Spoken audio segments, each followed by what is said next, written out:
excited and looking forward because we've been in such a situation where everything has come to a standstill, and everyone was at home doing nothing. And being a sports person, being an athlete, it was really hard for us to stay home without traveling or without any tournaments. So I think it's really good that now things have been changing and we've started getting back on track. And it's a good thing for every athlete because we can come back and focus on our sport and play the sport. So I'm really very happy and really looking forward for it. Hi guys, this is Smriti Mandana, and yeah, I think there's definitely a headroom available to develop women's cricket in India. And I think the easiest way to develop is to reach the grassroots level. Try to get that passion in young girls. Try to give them better facilities and good skill training from at that young age. So I think there'll be a lot of interest, and then we'll be able to grow women's cricket overall and grow the interest of young girls to play cricket or want to be a cricketer much more, and we'll get a lot of more girls uh, coming through the ranks. So yeah, if we want to take the game to the next level in India, I think this is the easiest way to do it, and I think we all should work towards that. Hi everyone, this is Anju Modgill. I hope everyone is safe and healthy. Like everyone knows, COVID-19 pandemic hit the world and every person in the world really hard. And same like the sports industry, there were many events getting cancelled or postponed. So this pandemic gave us an opportunity to look into things apart from the field we are into it. So it gave me opportunity to recover, which I think was much required for everyone, to spend time with the family, to take our creative side out and to find out what you can explore more about yourself. And yes, so that's how I spent most of my lockdown: painting, working on my online courses for my mental health, doing physical training at home, having unique ideas to exercise, staying at home. नमस्कार, मैं हूं दीदी चंद अर्जुनवाड़ी। मैं believe करती हूँ जो अच्छा sports करता है इनका शरीर बहुत अच्छा रहता है और खुद सुस्त रहता है और बाकी परिवार लोग को भी सुस्त रखने की कोशिश करता है। मैं ये मानती हूँ जो स्पोर्ट्स करेगा ज़िंदगी भर कभी बीमार नहीं होगा। जैसे मैं अभी तक मैं कोई बड़ा बीमारी का सामना नहीं किया है। मैं स्पोर्ट्स करती हूँ इसलिए मैं खुद को सुस्त रखती हूँ और खुद को फिट रखती हूँ। Hi, I'm Jinson Johnson, middle distance runner, national record holder in 1500 meter race and gold medalist in 2018 Asian Games. I am confident that sports will restart across all categories. I am also putting special attention to make sure my mental state is always on point. Hello, I am Neeraj Chopra, gold medal winner at the 2018 Asian Games in javelin throw and current national record holder. I look forward to seeing sports make a comeback, and I am optimistic about the future of sports.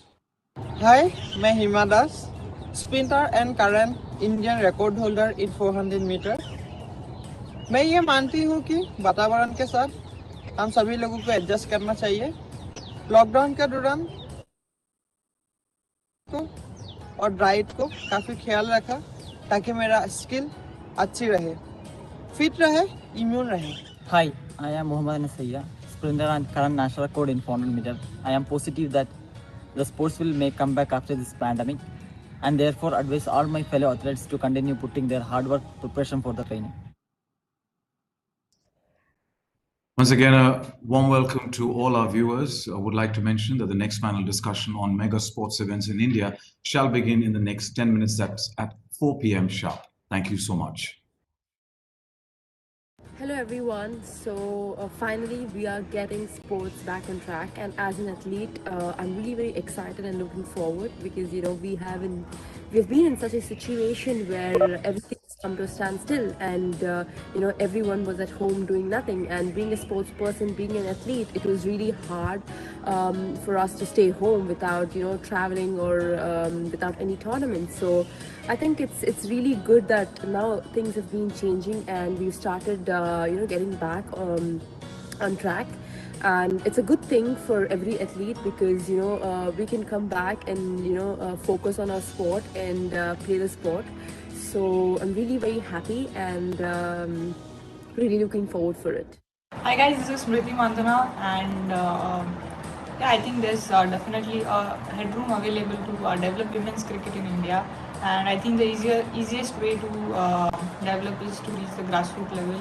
Um, Try to get that passion in young girls. Try to give them better facilities and good skill training from at that young age. So I think there'll be a lot of interest, and then we'll be able to grow women's cricket overall and grow the interest of young girls to play cricket or want to be a cricketer much more, and we'll get a lot of more girls coming through the ranks.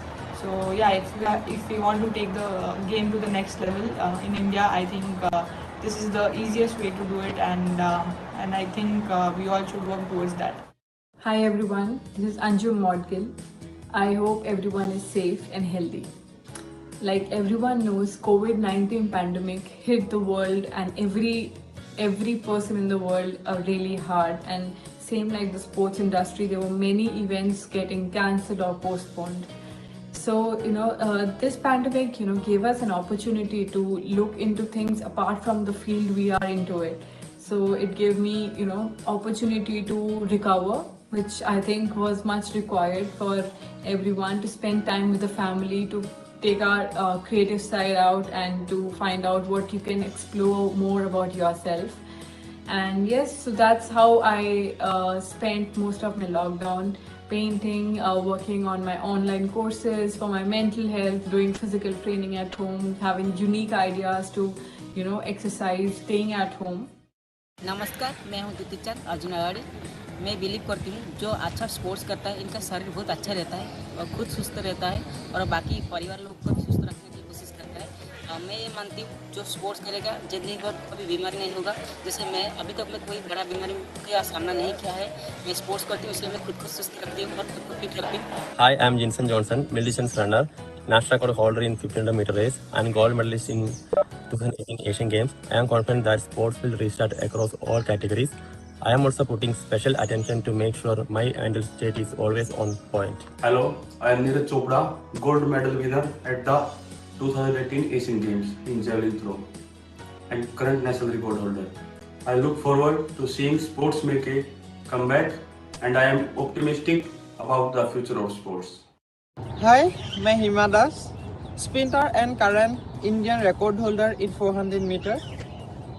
मैं ये मानती हूँ कि वातावरण के साथ हम सभी लोगों को एडजस्ट करना चाहिए। लॉकडाउन के दौरान मैंने अपने फिटनेस को और डाइट को काफ़ी ख्याल रखा ताकि मेरा स्किल अच्छी रहे, फिट रहे, इम्यून रहे। Hi, I am Mohammad Nasaiya, sprinter and current national record in 400 meter. I am positive that the sports will make comeback after this pandemic, and therefore advise all my fellow athletes to continue putting their hard work preparation for the training. Hello everyone. So finally we are getting sports back on track, and as an athlete, I'm really very excited and looking forward because we've been in such a situation where everything has come to a standstill, and everyone was at home doing nothing. And being a sports person, being an athlete, it was really hard for us to stay home without traveling or without any tournaments. So I think it's really good that now things have been changing and we've started getting back on track, and it's a good thing for every athlete because we can come back and focus on our sport and play the sport. So I'm really very happy and really looking forward for it. Hi guys, this is Smriti Mandana, and yeah, I think there's definitely a headroom available to develop women's cricket in India, and I think the easiest way to develop is to reach the grassroots level. Try to get that passion in young girls. Try to give them better facilities and good skill training from at that young age. So I think there'll be a lot of interest, and then we'll be able to grow women's cricket overall and grow the interest of young girls to play cricket or want to be a cricketer much more, and we'll get a lot of more girls uh, coming through the ranks. So yeah, if we want to take the game to the next level in India, I think this is the easiest way to do it, and I think we all should work towards that. Hi everyone, this is Anjum Modgill. I hope everyone is safe and healthy. Like everyone knows, COVID-19 pandemic hit the world and every person in the world really hard. And same like the sports industry, there were many events getting cancelled or postponed. So this pandemic gave us an opportunity to look into things apart from the field we are into it. So it gave me opportunity to recover, which I think was much required for everyone, to spend time with the family, to take our creative side out and to find out what you can explore more about yourself. And yes, so that's how I spent most of my lockdown: painting, working on my online courses for my mental health, doing physical training at home, having unique ideas to, exercise, staying at home. नमस्कार, मैं हूं दीप्ति चंद अर्जुनवाड़ी। मैं believe करती हूँ जो अच्छा sports करता है इनका शरीर बहुत अच्छा रहता है और खुद सुस्त रहता है और बाकी परिवार लोग को भी सुस्त रखने की कोशिश करता है। मैं ये मानती हूँ जो स्पोर्ट्स करेगा ज़िंदगी भर कभी बीमार नहीं होगा। जैसे मैं अभी तक मैं कोई बड़ा बीमारी का सामना नहीं किया है। मैं स्पोर्ट्स करती हूँ इसलिए मैं खुद को सुस्त रखती हूँ और खुद को फिट रखती हूँ। Hi, I'm Jinson Johnson, middle distance runner, national record holder in 1500 meter race, and gold medalist in 2018 Asian Games. I am confident that sports will restart across all categories. I am also putting special attention to make sure my mental state is always on point. Hello, I am Neeraj Chopra, gold medal winner at the 2018 Asian Games in javelin throw and current national record holder. I look forward to seeing sports make a comeback and I am optimistic about the future of sports. Hi, मैं Hima Das, sprinter and current Indian record holder in 400 metre. मैं ये मानती हूँ कि वातावरण के साथ हम सभी लोगों को एडजस्ट करना चाहिए। लॉकडाउन के दौरान मैंने अपने फिटनेस को और डाइट को काफ़ी ख्याल रखा ताकि मेरा स्किल अच्छी रहे, फिट रहे, इम्यून रहे। Hi, I am Mohammad Nasir, sprinter and current national record in 400 meters. I am positive that the sports will make comeback after this pandemic, and therefore advise all my fellow athletes to continue putting their hard work preparation for the training. Hello everyone. So finally we are getting sports back on track, and as an athlete, I'm really very excited and looking forward because we've been in such a situation where everything has come to a standstill, and everyone was at home doing nothing. And being a sports person, being an athlete, it was really hard for us to stay home without traveling or without any tournaments. So I think it's really good that now things have been changing and we started getting back on track, and it's a good thing for every athlete because we can come back and focus on our sport and play the sport. So I'm really very happy and really looking forward for it. Hi guys, this is Smriti Mandana. Yeah, I think there's definitely a headroom available to develop India, and I think the easiest way to develop is to reach the grassroots level. Try to adapt passion in young girls. Try we give them better facilities and good skill training from at that young age. So I think there'll be a lot of interest and be able to grow women's cricket overall and grow the interest of young girls to play cricket or want to be a cricketer much more, and we'll get a lot of more girls uh, coming through the ranks. So yeah, if we want to take the game to the next level in India, I think this is the easiest way to do it, and I think we all should work towards that. Hi.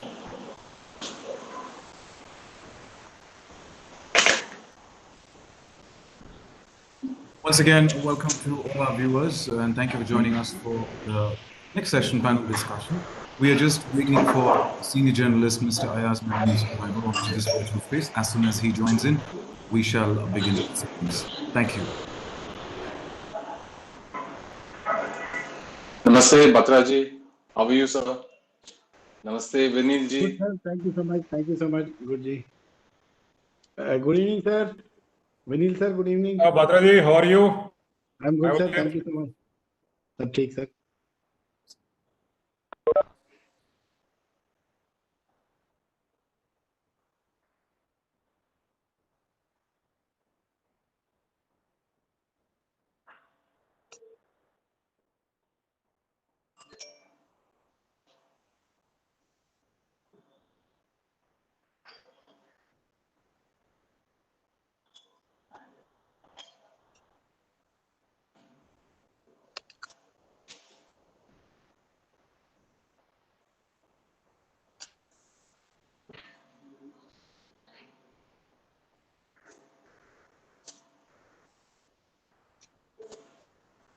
Good evening, Naman Saab. I think its video is slow.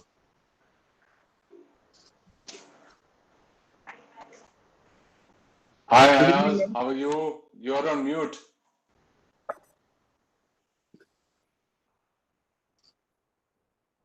Can you hear me now? Yes. Yes, we can hear you. Okay, Good afternoon. great. Fantastic. Welcome to all the members on the panel. Thank you so much for joining us. And with your permission, we should proceed. Welcome back to all our viewers. Thank you so much for joining us back. And after those inspiring videos from our sports personalities of India, they reiterated what our Honorable Sports Minister Shri Kiran Rijiju said this afternoon about staying fit. Fit India is the new India, and they are reiterating the same. कि fit रहना बहुत ज़रूरी है. We move on to our next panel discussion, but before that, would like to mention that we will have a Q&A session at the end of the panel discussion. So request all our viewers to type your questions in the Q&A section, mentioning first whom you want to address the question to, then your name, and then the organization that you belong to, and then the question. That way, it just gets simpler for us to address the right question to the right individual. Next panel discussion is on the potential of Indian sports cities to host the biggest global sports events and the goal of creating a truly world-class environment for sports. And for the same, we have panelists. Would like to welcome Dr. Narendra Batra, President, Indian Olympics Association and International Hockey Federation.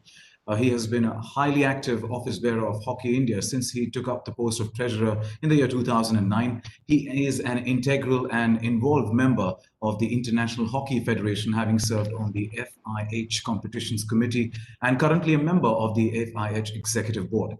The Hockey India League has been the brainchild of Dr. Batra with his vision to bring together the best of hockey from across the world to give the right kind of exposure to players as well as fans. Welcome, Dr. Batra. Our next panelist, Shri R. Vinil Krishna, Special Secretary, Sports and Youth Services Department, Government of Odisha, and Special Secretary to Chief Minister. He is spearheading Odisha's state's vision in becoming the sports capital of India. He's a BTech graduate from IIT Chennai and has joined the IAS in 2005 in Odisha cadre. He was awarded Chevening Gurukul Scholarship in 2012 at London School of Economics. He worked in various capacities, including Managing Director at Odisha Mining Corporation, Odisha Mineral Exploration Limited, District Magistrate, Private Secretary to Union Cabinet Minister in Ministries of Environment and Forests and Rural Development, Chief Operating Officer for Skill Development Project in harvest affected areas under UNDP. It's a pleasure to have you, Sri R. Vinil Krishna. Thank you. Thanks, Sachin. Thank you. And the next panelist, Mr. Udit Sheth, founder and MD, SE Transstate Finance Operations and Information Technology graduate. His deep understanding of product design and development and his vision of bringing world-class urban sports infrastructure has borne fruit with the ICA Arena in Ahmedabad in 2017. Over the last decade, he has dedicated his efforts towards making Transtadia a catalytic sports company in India, enabling diverse revenue models, economic development, city branding, community and lifestyle upliftment, and building the nation's sports culture. It's a pleasure to have you, Mr. Udit Sheth. Welcome. And would also like to welcome Mr. Ayaz Memon, who will be moderating the session. Sports writer, journalist, columnist, author, and lawyer. He's been a journalist for over 40 years. Currently, he is the consulting editor with Network 18 and a regular columnist for the Dainik Bhaskar Group, Hindustan Times, Mint, Deccan Chronicle, Asian Age, Local Times, and Times of India, writing on sports, politics, cinema, and social issues. He has covered 10 Cricket World Cups, the 2006 FIFA World Cup, the 1988 and 2012 Olympics, Wimbledon in 1991 and 1993, the 1998 and 2010 Commonwealth Games, and the 1990 Asian Games. He has written 2 books on cricket and co-authored one of 50 years of India's independence titled India 50, Making of a Nation. It's a pleasure to have you, sir. Mr. Ayaz, thank you so much for joining us. Before I hand it over to you, a gentle reminder to all our viewers to send their questions in the Q&A box. And please mention whom you want to address the question to, and then your name and organization. I also request Mr. Memon to click on the Q&A chat box to view the questions when the panel discuss the Q&A. And also request all our panelists the humble request to operate only from one device Any other device using the same platform in the same premise that you are in will lead to an echo in the audio. So with that, thank you so much, and I hand it over to Mr. Mindy. So over to you, sir. Thank you, Sachin. I think as a reminder to all the people who are attending this conference about sending their questions, it should be addressed to these three gentlemen. I'll just kind of take it up from there because I think what we've got is a fantastic panel. We've got three very important constituents being represented by them. One is, of course, the head of the the Indian Olympic Committee, and there can't be a bigger functionary for sports in India. Then we've got somebody from the government point of view, from the bureaucracy, which without which or without the support of which always there'll be a big struggle. And then we've got somebody from private enterprise, a promoter who I also know well, who's built one of the most outstanding stadiums in this country. So I think this is a fascinating panel to take up this issue, which is what do we do with infrastructure? How do we establish it? How do we make optimum use of it? And how does it help in a sense, helping build India as a sporting nation, of course, building the idea of or the brand of a strong country. So let me start first with Dr. Batra. Would you agree with my basic premise that having the infrastructure and hosting, ultimately the infrastructure is not there just for ceremonious purposes, it's for hosting major sports events and and developing sports in the country. Is that obviously the pursuit? Is it happening in your view? Is it happening aggressively enough? Are we headed there? How do you see the scenario now?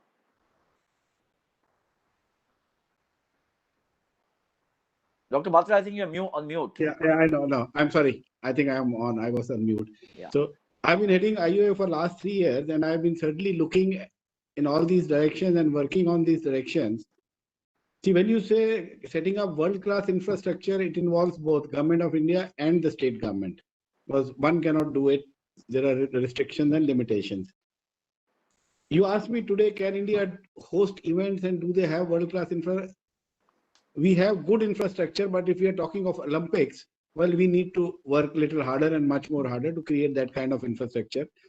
Yes, infrastructure of good quality is coming up, and I only have 5 or 6 states in mind who I would say are supportive and who support this idea. And I'm not saying because Mr. Vinil Krishna is here, but I think I read Odisha #1 in that category, who are always willing to support. And the kind of infrastructure I'm telling you that is coming up for hockey, I can say the stadium which is coming up in Rourkela, I think it will be the best stadium in the world when it comes up in 2023 for the World Cup. I'll follow it up with Gujarat. That is also now that Sardar Patel area which they have come up. The cricket stadium and other infrastructure is coming up. Udit is there. He'll explain. He also has infrastructure.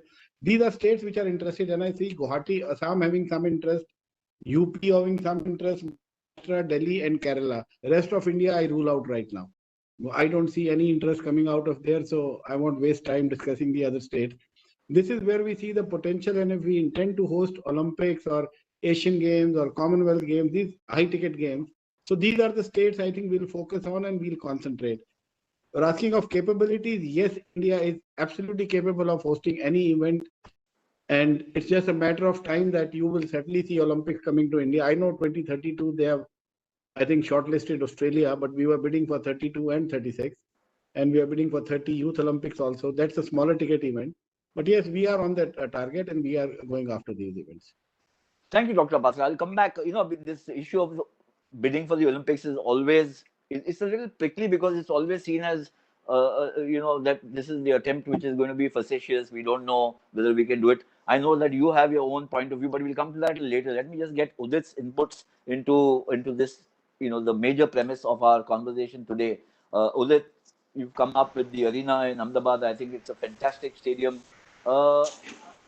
Explain to us what was the philosophy I know you straddle both sports philosophy and the practicality or the pragmatic aspect of sports.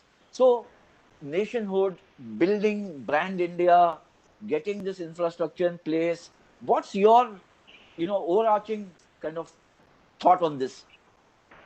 So I think that as a private investor in this sector, it has to be profit with a purpose.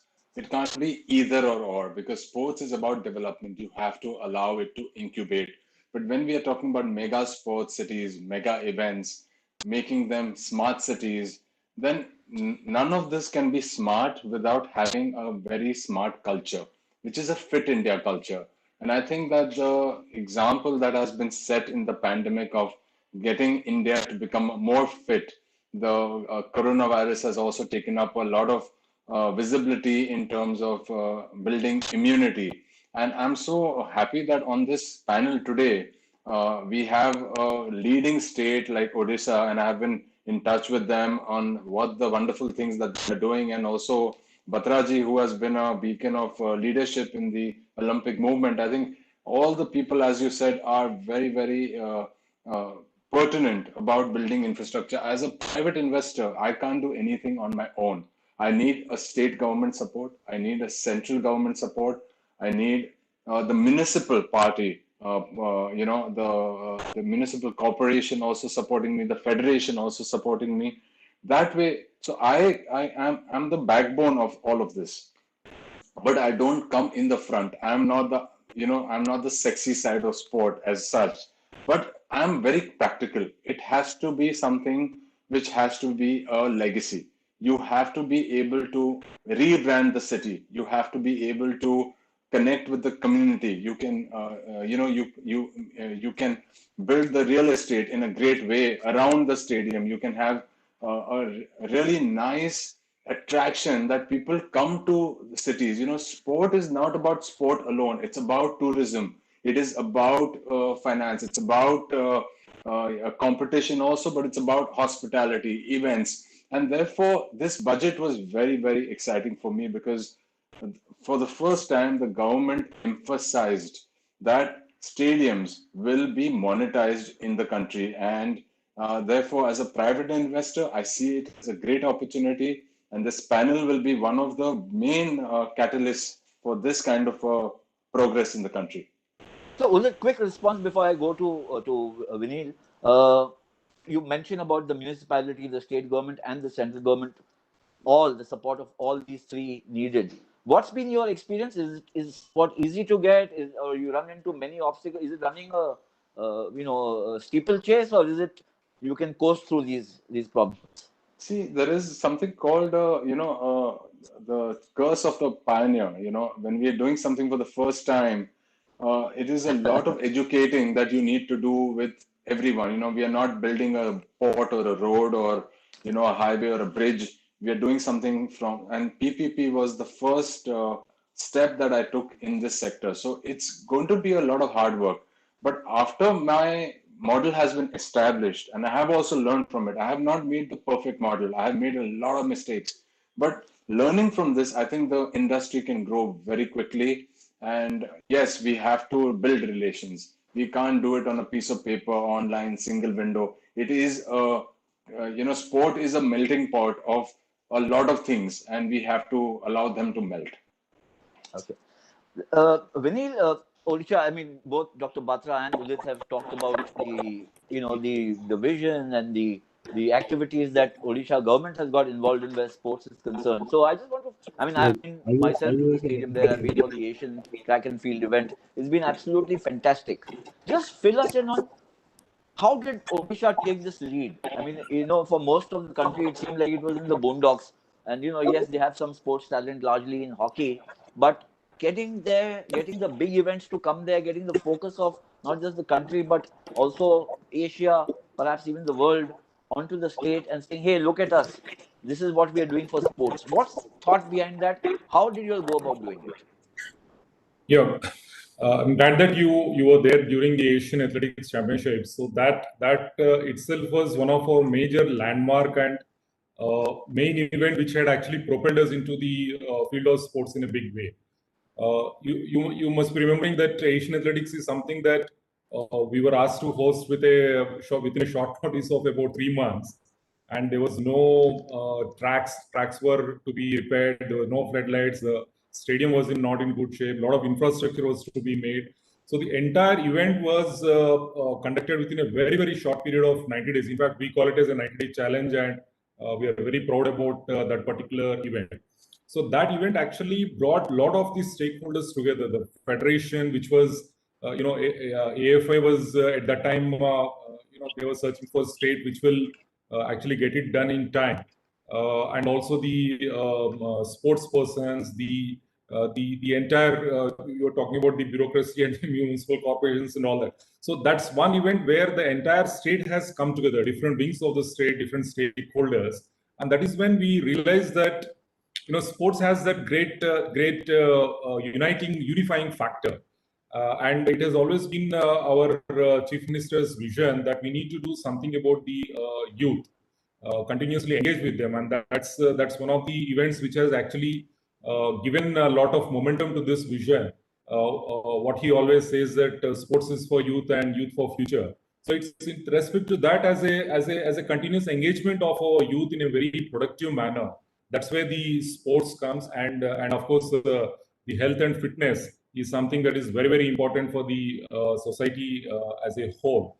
And at the same time, we are also aware that sports is something that brings certain amount of pride. Whenever the national flag goes up, it brings so much of pride for the nation. And whenever we don't perform well at Olympics or something, we all are so sad and disappointed, and we want to do something about it. How we can bring that pride to the nation. So all these factors put together, and at the same time, it is also, these events actually give kind of an opportunity to showcase Odisha as well. Odisha as such has a lot of potential in many other areas which don't get highlighted at the national level. But whenever these events happen, for example, as Dr. Batra, we work very close with Dr. Batra, and as he was also mentioning that, these events, like when we do Hockey World Cup or Asian athletics, people actually look at Odisha and say that, where is Odisha? Many people actually start from saying, where is actually Odisha? So these events also give us an opportunity to showcase the state. And overall, there are a lot of things that actually help so that's how we actually got into sports. And now it is a major factor. You will be surprised to know that if you take hockey alone, especially since the last 3-4 years, and also for going forward, we'll be the next host for the next edition of the World Cup as well. So we are investing almost like close to 600 crores overall in just the sport of hockey. So that's the kind of investment that is going into it, and we are extremely happy about the way our sports is growing in the state, the way we are able to do partnerships. In fact, Translate is also one of our. In fact, we wanted to do something out in a PPP model, and then Corona happened, so we couldn't take it much forward. But they're also one of our empaneled sports management agencies. They have participated recently in one of our tenders, and we continuously want to do engagement with many of these sports management agencies and bring in new models of how we improve. Right, Vineet. I must move on now to Dr. Batra again. I'll come back to the Odisha chapter soon. But Dr. Batra, so slightly prickly question: what happened? Was there some confusion about the 2032 Olympics? Are we looking at 2036 aggressively? That's one part. The other is that, do you see it? I mean, there's been so much talk that sometimes making one Olympic complex becomes a white elephant. It's, people talk about Beijing or even London or Los Angeles in the 1984 Olympics. That massive, humongous spends in that kind of infrastructure doesn't repay back. Do you see a situation? Is it more practical in India to have multi-city Olympic destinations? Is that more feasible economically? Is that more possible to execute or more feasible to execute? Sail, I think your question is in 2-3 parts. First is what happened with 2032. I'll tell you, this is reporting by media from where you're reporting. They have a habit of, the media really loves me. So I'm used to this kind of comments against me. So ask you honestly, I don't take them seriously. Okay. See, what has happened since last 2 years, that there is no bidding now for Olympics. They have a committee, a 12-member committee with whom you have to negotiate. You have to talk, you keep on meeting. We gave our presentation. We have been regularly meeting them. There are presentations, but you are under a confidentiality clause that you cannot disclose anything in public. Any press release comes from IOC, nothing goes from our side. So I am in a difficult position to clarify on that. But if you are asking me whether IOC takes India seriously or not, IOC not only takes India seriously, but they take them very seriously. So I can assure you on that part. Okay. There are certain things why Australia is a bit ahead of us, we are a bit behind. That's something which, again, I said that I am under a confidentiality clause, I cannot disclose. Now, coming to your second part, that is multi-city. Now, this has become multi-city, or even when there are tiny countries, 2 or 3 countries can also have it together. So if it comes to India, it's not going to be one city. It's going to be 5 or 6 cities or 5 or 6 states involved. Depend where you can have water sports, where you can have other kind of sports, which will be your main stadium where you have an opening and closing. So all this will be planned, and this is how it's going to happen, and this is how we are planning and running this entire thing for Olympics 2032 or 36, whichever we get. And I can assure you that we are being taken very seriously, and discussions with IOC have taken place at very senior levels from Government of India also. So these things are on the track.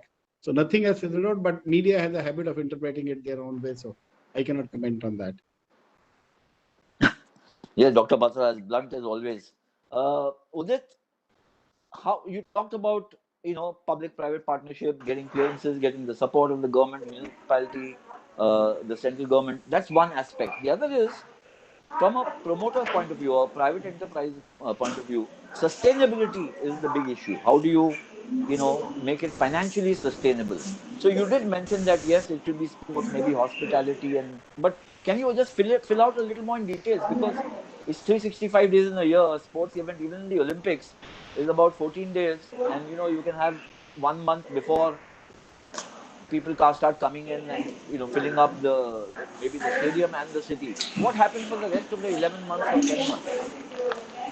I mean, sports is again very exciting, and when we have this wonder in the middle of the city, it's a tourist attraction. It's not only for the people in and around that area, it's about the people who come in from other cities, other parts of the country. And, we have a utilization formula that we put into place, that we have about 300 days that we need to fill out.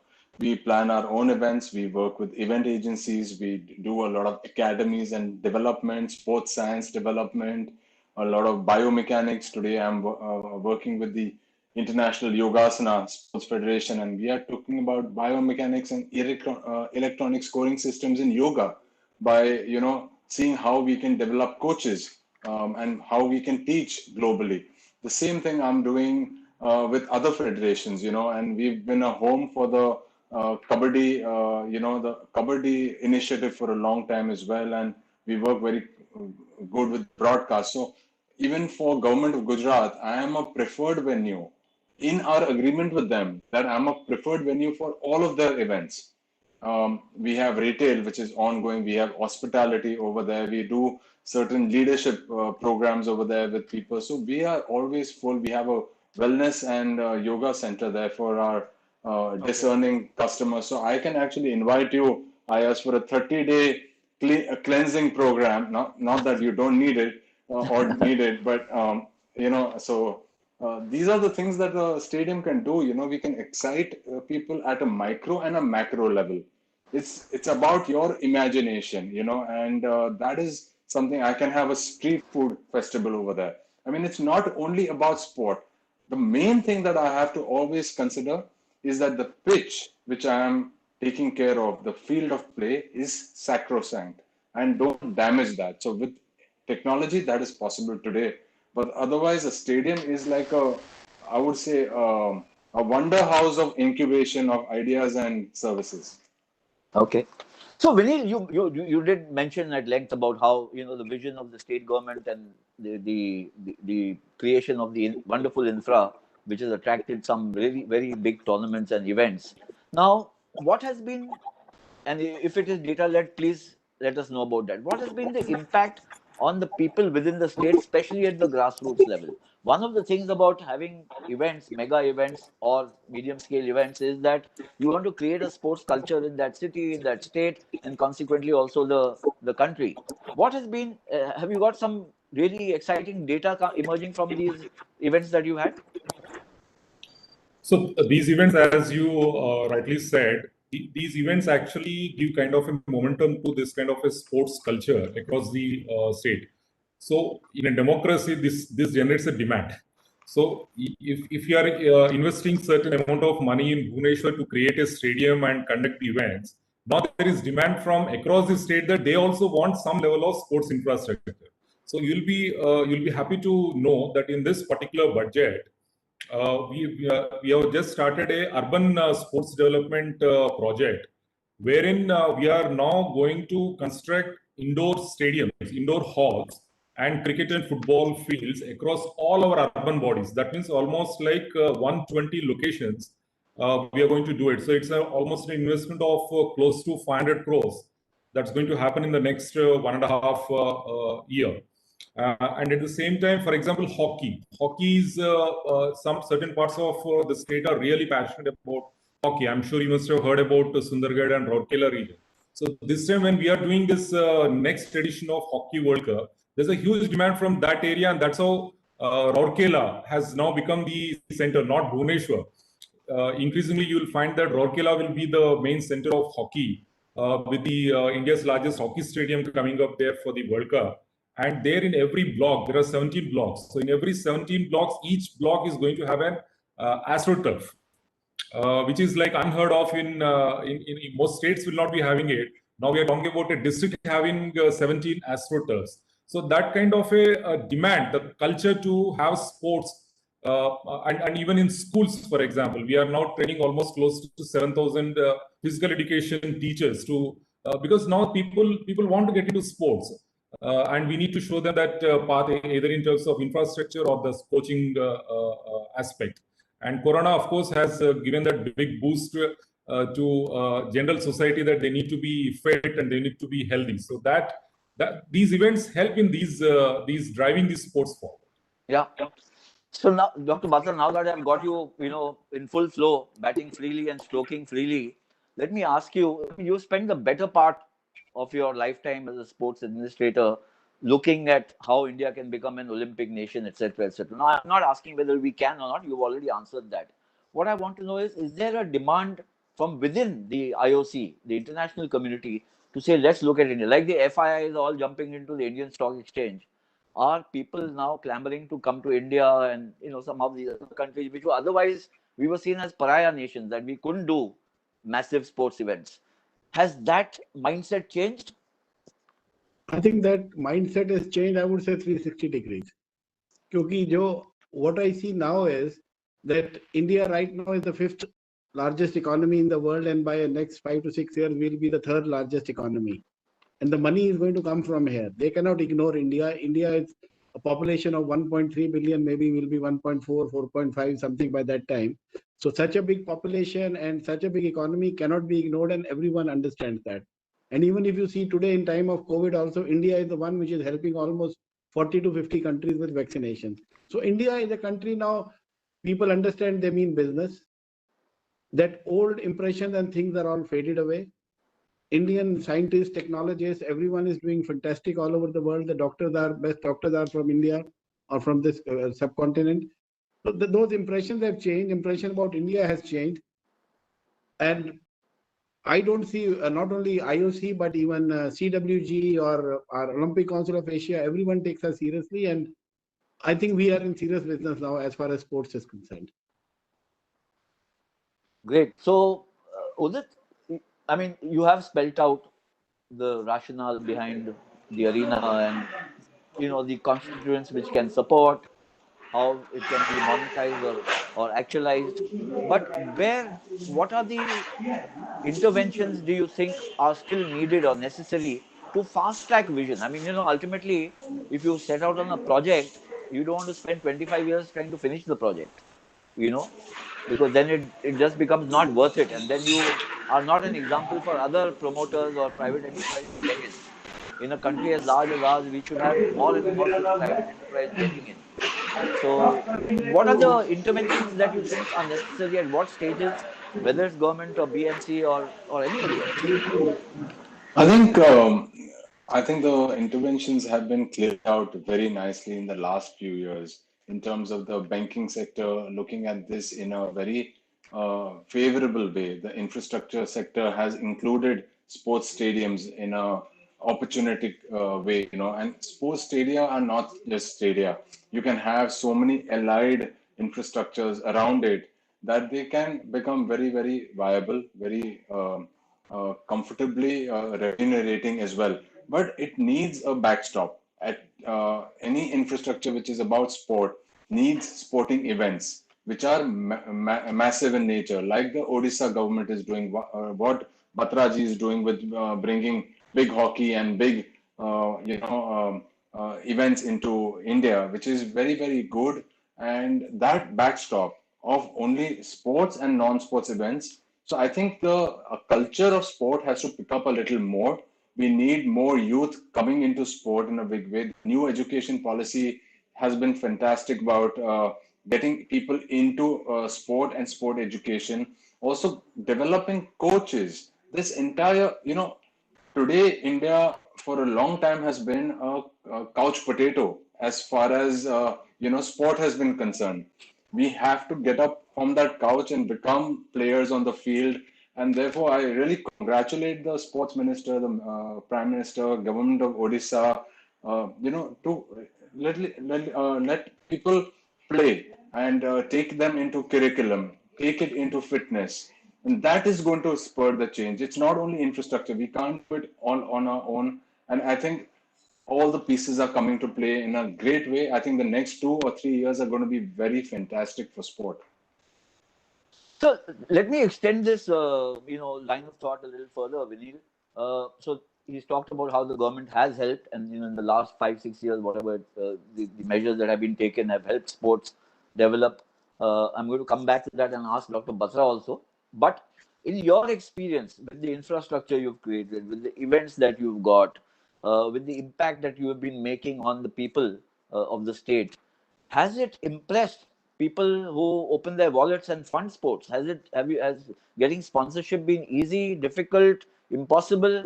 What has it been? Because ultimately you need to service your activities. Otherwise, what is the point?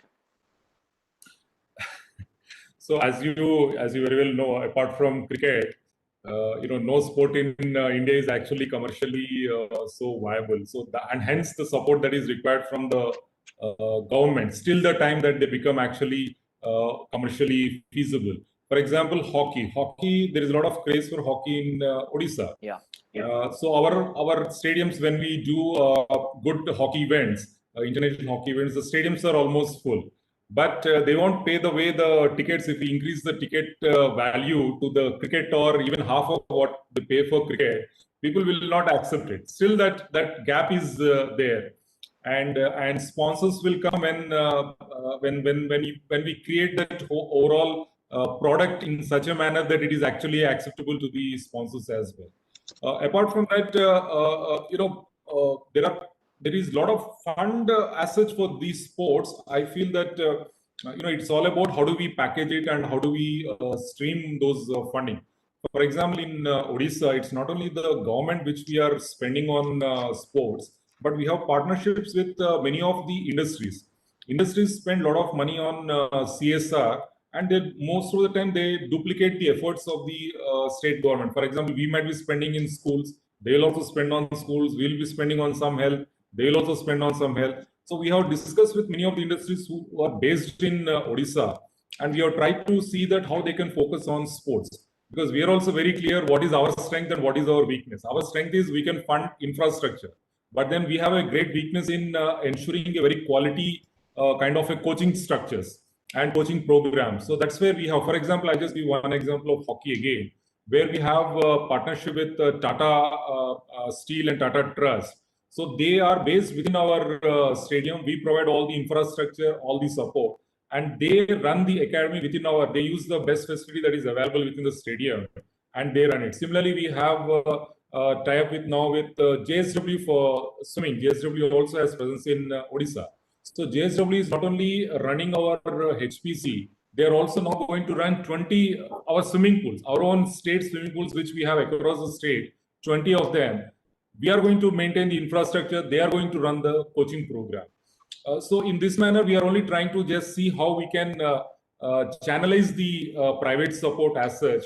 But to be very specific on sponsorship and such kind of a support, still in non-cricket sports, we have a long way. Okay, so that leads me to my next question, which is actually addressed to all three of you all. And I want to know why. I mean, do you think there's a strong case that sports should be declared or made into an industry? Why is the government shy of making sports an industry? I mean, right now, a lot of money which goes into sports is at the at the mercy of CSR. And CSR, as we know, it depends on the promoter's father, mother, wife, what their interests are. It may shift from sports to classical dancing or child welfare, which all are laudable. But there's no guarantee that it might remain with sports. Why can't sports be made an industry, or should it not be, Dr. Batra? No, how do you gain by making it into an industry? Because these are all non-profit organizations. So how do you gain by making it into an industry? You might get some tax rebates. You might get some tax shelter. You already have tax shelters. You are a not-for-profit, zero tax-paying society. So there's already a benefit in that. No, but for industry, suppose I want to put money behind some sports, what is the benefit I get? No, I'll tell you what. You can't sell national sports. National sports have their autonomy under the Olympic Charter, and I can't sell one. Hockey can be sold to Tata, football can be sold to Reliance, Kho can be sold to JSW. You can't do it like that. The sports bodies have to maintain their autonomy and independence. So you cannot be selling it to private individuals. People have tried starting with these professional leagues, but I think there are a lot of things also coming up that I don't know. It could lead to some issues later on. So that is not a practical way to do it. You have to find solutions in the existing system if you want to remain under the Olympic umbrella and Olympic Charter. You can't be selling sports to private individuals. Correct. Yeah. I mean, Udit, do you have a point of view? Because I don't think I said private individual owns the sport, but supports a sport or supports a tournament. So I think Batraji comes from a federation point of view, and the way that sports has to be developed. I come from a industry point of view in terms of I'm making infrastructure or manufacturing something. When we are talking about manufacturing, I think sports is one of the only sectors, in my opinion, which is an equal employment sector. Boys and girls, winning coaches, physios, whichever athletes, it's an equal employment sector. And in UK, for example, I think it's about 1.5% of the population which is actually employed in the sports sector overall. And about 2% of the GDP actually contributes towards the sports sector. So I think getting sports manufacturing into India, getting rebates and better GST under sports manufacturing, whether it is fitness equipment or goods, or we are talking about CSR contributions into certain sectors and not into certain sectors. CSR contribution into mega events may not be the right thing to do, but it would be good to have that into development events. And having this Make in India trust that is being given by the government, they should be recognizing sports as an industry for the next 10 years so that the Indian economy of sports manufacturing, the quality moves up to the international standard. We have to promote R&D on that. Even I would say a simple example. Today we have a corporate facility of how we get our salary. We have a leave travel allowance. We have a home allowance. We have a furniture buying allowance or whatever it is. Sometimes we should have a fitness allowance so that even the population for the next 10 years is actually, more inclined to get out and play with their kids, with their families, be fit, and that mindset has to be created. So I think a 10-year sunrise industry appeal is on the cards from my side of view. It's not about selling sport, but it's about creating the next generation of entrepreneurs who want to invest in technology and goods and services in the sector of sports, which is equal employment, in my opinion. Great. So we've got 2 points of view. I mean, Dr. Batra said, of course, and I completely agree with him. You just can't sell off hive off a sport. So that's, or a federation. Vinil, do you have any thoughts on this very quickly? No, before I move on I to the think there next is question? already some framework or the other. I'm just giving an example. For example, in our industry policy resolution, policy document, we already have something called as a social infrastructure where sports is one of the main agenda items. So, for example, the land, we give land in a concession manner. There are other incentives also, but I get the point what Uditi is saying. Probably it is more important to bring it all together, spread across various sectors. Like there is a manufacturing sector, there is a service sector, coaching services, somebody is into technology. So probably a common document is required to bring it all together, so that somebody who is willing to invest in sports, if we call it as an industry, so they at least he will have a clarity on what is it that he is able to get from the government or facilitated from the government. And in this regard, if there are any suggestions coming from sports industry fraternity, we'll be very open from Government of Odisha. I can assure you from our government side, if any such suggestions are coming, we'll definitely be very open to that one, and it will be part of our. Great. I'm sending you a document, Neilji, shortly. Please do that. We'll be very glad to. Can I just request Sachin to tell me how much time we have, because I'm not wearing a watch and I can't see the time on my cell phone. So, Sachin, can you just, so I'll navigate the thing accordingly. Mr. Memon, yes, we do have time. We have about 10 to 15 minutes in hand. Okay, great. So, Dr. Batra, and you're so widely traveled and seen so many events. I mean, I don't even need to venture on that path. One thing is to make the infrastructure. The other is to everything that supports the infra. Do I reach the stadium on time? And how can I reach on time if I'm dropped off 10 miles away and I have to trudge my way in on Kacha roads, etc., etc.? Are we prepared for mega events by supporting infra or not? And if not, then what needs to be done? I don't see a problem on that point of view, that whenever you are planning a mega event, again, I don't know what you mean by mega. Is it Olympics, Asian Games? Because Asian Games is even bigger than Olympics. There are 18,000 athletes. 18,000 athletes. Correct. So when you go for these kind of events, that time the specific requirements come in and they have to be met. So there is no stoppage of athletes or anyone on the way. Whatever is the timelines, they are always met. So I don't see a problem in that front, as long as we start getting the events now and we start preparing for them. But one or two things I would like to add to the earlier question. Yeah. What you asked about that industry or this thing. I think you have an example where Odisha government has now supporting hockey and rugby. They are the official sponsors for these two teams. I think with like this, we have 28 states, each adopts one Olympic sport. I think that will make a big difference. Rather than calling it an industry and giving it to a private individual, IOC may not have problem with getting government support, but they will certainly have giving it to a private business house. So these are problems, and these are the examples which have been said could be followed. And regarding a question which I diverted from there, that I don't see any problem in India. The states which I named by priority 1, 2, 3, and 4 and 5, I don't see any problem because the mindset with the government there is very positive. Number one positive is I would rate Odisha, Gujarat, and you don't have these problems over there. And you can set up any kind of infrastructure and hold any kind of event over there. And let me tell you, if I get the Olympics some kind of confirmation, Odisha and Gujarat are number one on my radar. You may not find Delhi or Mumbai because I find it difficult to deal with people over here. So more than the support infra, it's about the people. Dr. Batra says things have to move. Things have to move. You can't have files stuck for months and months and nobody even bothered.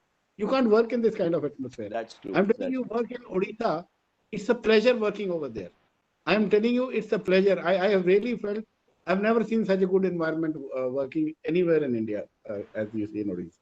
So that's kudos to Vinil. We won't ask him. He has to be modest about it. So I won't push him on that.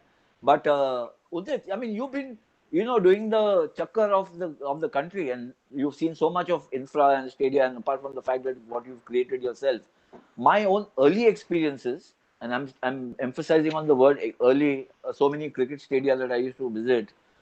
There won't be enough toilets, and if there were barely enough toilets, they were only for men. For women, there were no toilets. Or hardly ever. So, is that changing? Is that mindset changing? There would be nothing for handicapped people to come in, for instance. Are we more aware and alert as to what is needed for experiencing a great sporting event? So I think, Ayaz, the question can be answered in two parts. One is that we need to define the quality of event and the caliber of event and really work towards it. But I think there are standard operating blueprints which are there from the urban development department today. It is not, but sometimes people don't follow it in terms of the way the architects are designing it, etc. Now, I have seen a lot of stadiums, and they have been always built for VIPs. So they have no catering for the common man or the common public. So there is no incentive for you or me, which wants to go to a regular stand to actually have an experience over there. So from my side, in terms of infrastructure, getting a VVIP culture, removed and going into a experiential culture where kids can come to the stadiums and enjoy. Coming to the stadium is a part of the experience. It's about the urban transport. It's about tourism coming into play and saying that, okay, I'm going to take a kid out for a barbecue somewhere else and a night show somewhere else and then go to the sporting match.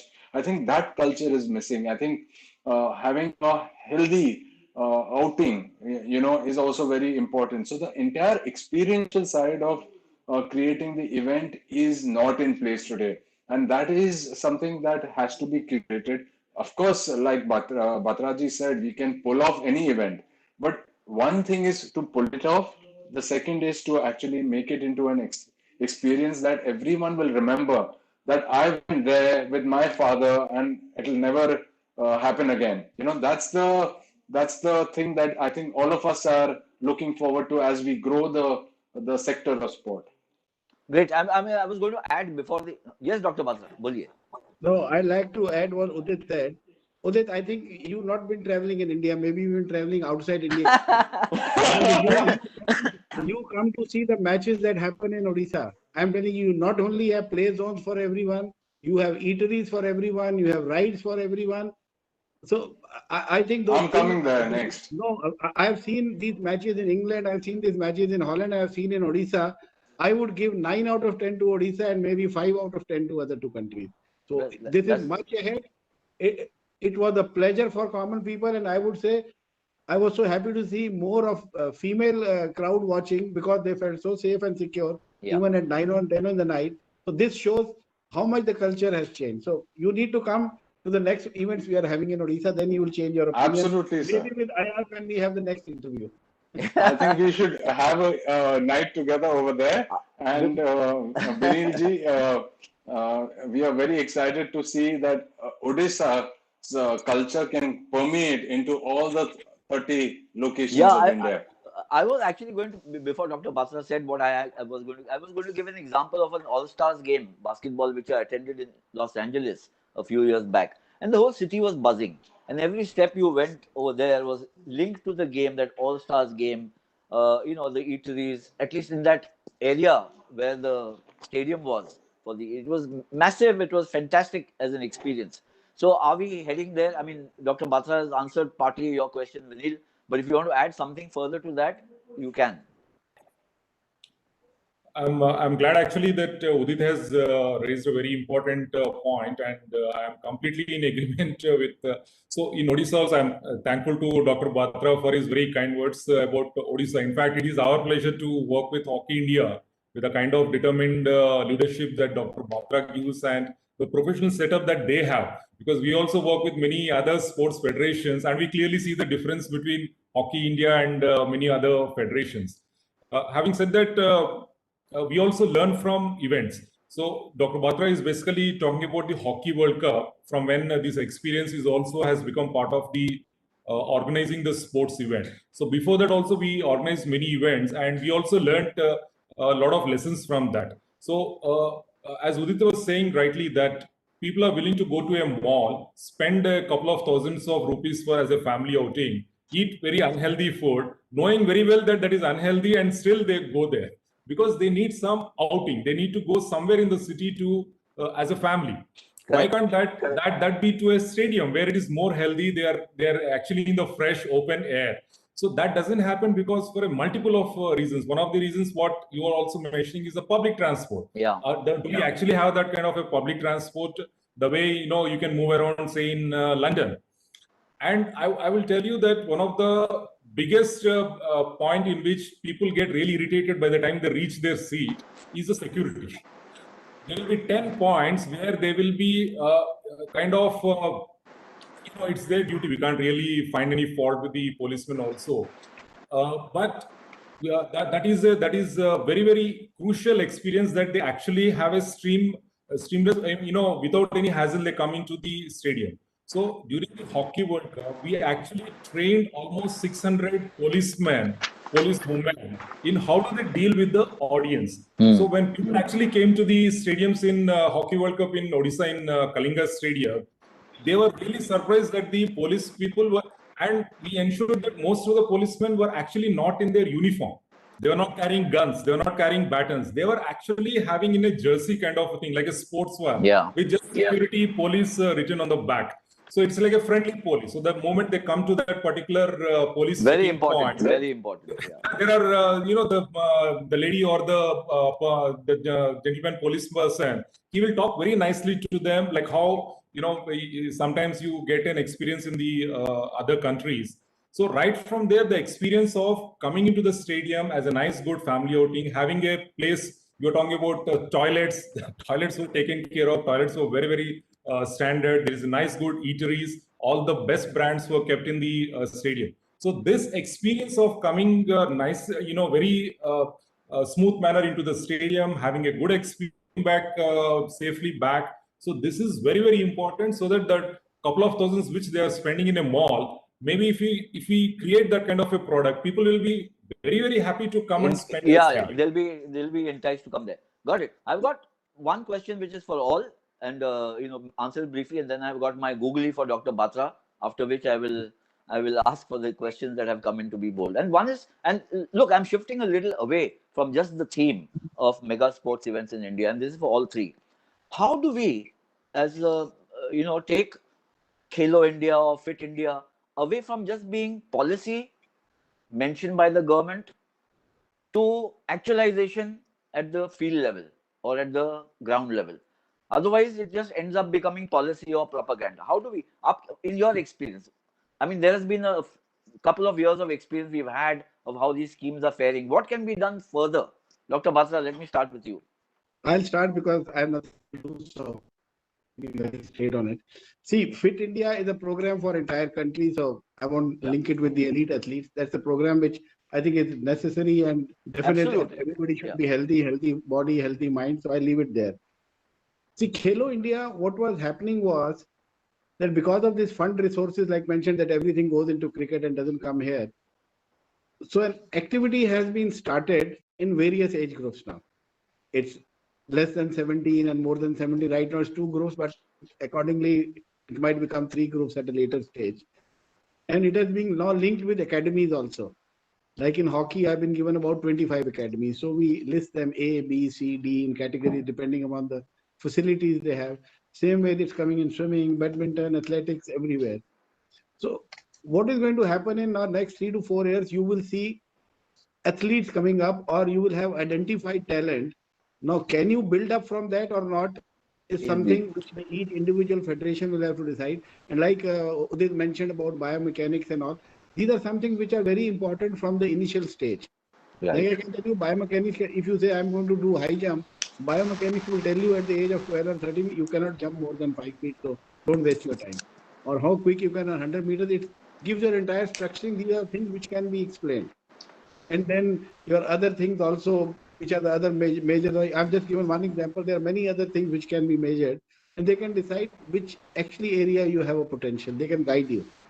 So these are important things. And movement, I think you have a high performance center already in Odisha. I think Abhinav Bindra has set up some. Yes. But that's going to be built up. Then GSW has set up another center in Bellary. So things are coming up. So this way, I do see a lot of potential coming out of Khelo India. Fit India is a national program. And I'm happy that should be there, because Yeah. when I left sports, I also became unfit, but now it's stuck into my mind that Fit India is very important. So I also want a weight losing spleen out of it. So I think Okay. it's a good thing. So Udit is absolutely right. I mean, these are very laudable things. Now, how do we make this as a leaping pad or a jump pad into really becoming a sporting nation or a sports conscious nation? I think I have nothing to really, replicate on what Batraji said, because it makes immense sense, on the Fit India and Khelo India. The only point that I want to add for the Khelo India, which we can do better, is that we have a Khelo India Games, which is for 9 days or 10 days or 15 days. I think it's important to have a sustained and scalable calendar for competition at all three levels across sports. That way, you know who can be better than the other person on an ongoing basis. You can have new teams coming in. You can have 20 people chosen this semester. On the next semester, 5 can go away, and you can have a new 5 added to that. So I think Khelo India must become a year-long calendar, in my opinion, and more investment has to go into that. More biomechanics, more fitness, more very I would say immensely precise interventions, and the coaching development to have that backbone of Khelo India coming up is also very important. So I think that's the way that I look at it. Vinay, your words before I go on to Dr. Batra for my last question. So I completely agree with Dr. Batra and Udit, what they have said. I just would like to add one or two points.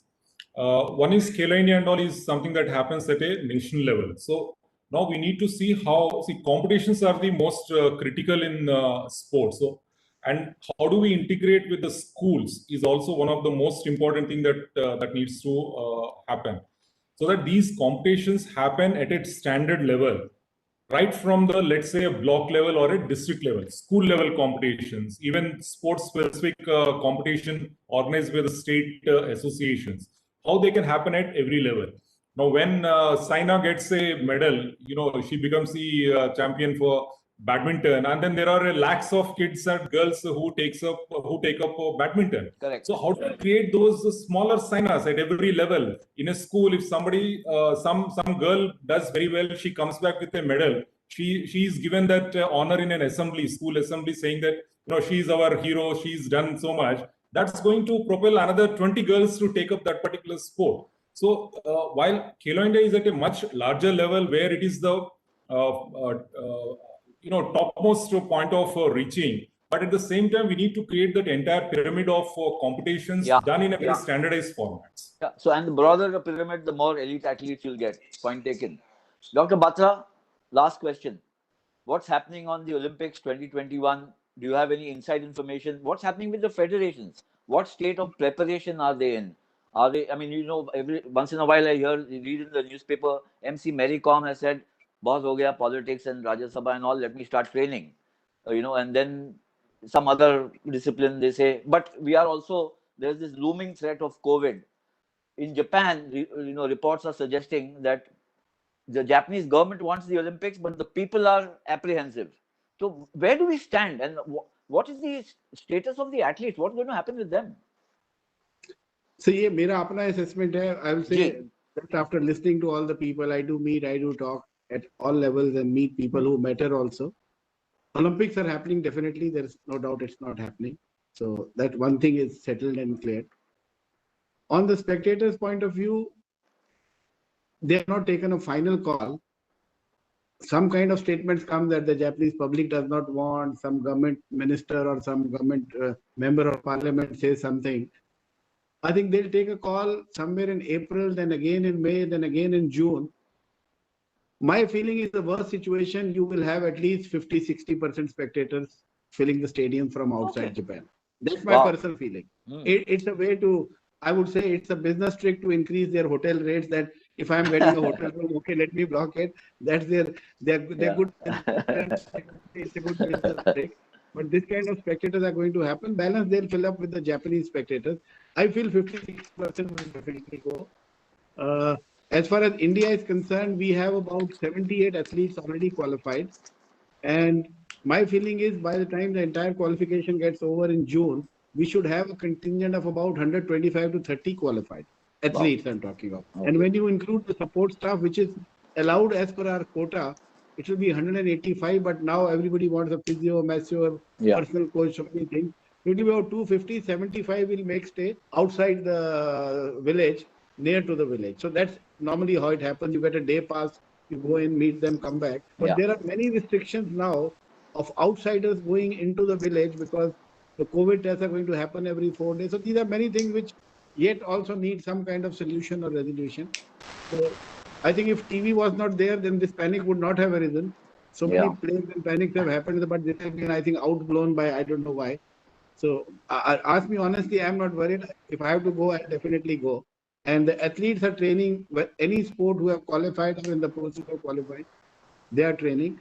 And I would really like to compliment Sports Authority of India over here. They have a something called Mission Olympic Cell, which deals with all the qualified athletes. And I can assure you there is no restriction. You want to go to any part of the world, train for as many number of days, whichever country, whichever coach, whatever equipment you need. I am part of that committee also. No is not an answer. Everything is yes. Fantastic. So Indian athletes, if anybody is complaining, I think that's wrong. There is nothing called no from the government side or from the federation side. So, and my hope is that this time in Olympics, we should touch double-digit medals. We've always been getting 1, 2, 3, something like that. But this time we should touch the double-digit. And if you ask me what I'm planning for 24, I'm planning for 20 plus medals. So I am always optimistic, and I'm going to work on those lines. So I know which all events have to work on, which all federations have to work with. So if I'm given a chance to continue in November this year, December, so I can assure you of 24 medals, 20 plus medals in Paris also. You made an offer that will be very difficult to refuse. I said you made an offer which will be very difficult to refuse. See, the elections of IOA I can rate worse than Bengal also. I can Okay, thank you so much. I just hope they also allow the media at the Tokyo Olympic Games, because otherwise it might just be a very closed door. No, media is going. Media is allowed. Okay. Yes, media is going. There is no restriction on media. Absolutely. There is no cutting also in media era. Okay, great. Sachin, you'll have to help me with the questions if there are any, because I don't know how to manage this over here. So that's all the time we have today for the panel discussion, sir. Oh, okay, great. So we'll have to eliminate. I think I've asked enough questions for everybody to get what they wanted, I hope. Thanks. Let me just thank all the panelists. Dr. Batra, as always, very candid and unflinching. Says it as he sees it. Udit, who's been in many ways the fresh energy and fresh thought that I think Indian sport needed, coming in at least from the infrastructure and the back end part of it. You might not see him in the forefront often. And of course, Vinil telling us how, in terms of implementing policy and making it actualize, come alive, reach fruition, is an example of how the bureaucracy and the government can help. So thank you everybody for being on this session. It's been my pleasure to host this. Thank you. Thank you. It's my privilege to be there. Thank you. Mr. Memon, thank you so much. And I would call this a cracker of a session. Thank you for an interesting and an engaging panel discussion. Thank you. And thank you, Dr. Narendra Batra, Sri R. Vinil Krishna, Mr. Udit Sheth. And it was quite insightful to get thoughts from 3 different sectors, the state government, federation, and the private sector on the infrastructural development, the need to host mega sport events in India. Thank you so much to all the panelists once again. Thank you, Mr. Merman. Thank you so much. Thank you. And what a first day of the CII-Scorecard 2021 we've had. Best word to describe today's session is groundbreaking. The conversation between the sports ministers of 2 countries was a first for India. We were graced by the presence of Honorable Minister of Sports, Sri Kiran Rijiju, who focused on carving the path ahead for India to become one of the biggest sporting nations in the world and India's quest to host Olympics. We were also fortunate to have UK Sports Minister, Mr. Nigel Huddleston, who gave us insights on the best practices from sports development in the UK. Honorable Sports Minister India also helped kickstart the Scorecard 2021 with a knowledge paper release, which was a report prepared by Grant Thornton Bharat and CII jointly, covering the roadmap for sports events in India in 2021. The two global sports leaders were in sync on most subjects and helped set the base for session 2 and 3. The second session, Getting Sports Back on Track, brought us very insightful views from the global frontrunners of restarting sports events and leagues. This included representatives from the Premier League, the ICC, the NBA, and Star Sports. And the final session, which just concluded, was a discussion on the future of mega sporting events in India, with a great combination, as I said, the Federation, the IOA, the state government, the Odisha Sports Department, and the private sector with Transtradia. We were given views on where we currently in the ability to bid for and host the prestigious Olympic Games and the way ahead. With that, I would like to thank all our dignitaries for joining us for the panel discussion today, each and every viewer who joined us on day one of CII Scorecard 2021. We shall reconvene tomorrow morning at 11 a.m. for another day that will look at several other aspects of sports and its future. This is Sachin Kumbar signing off. As I say, have a sporty evening.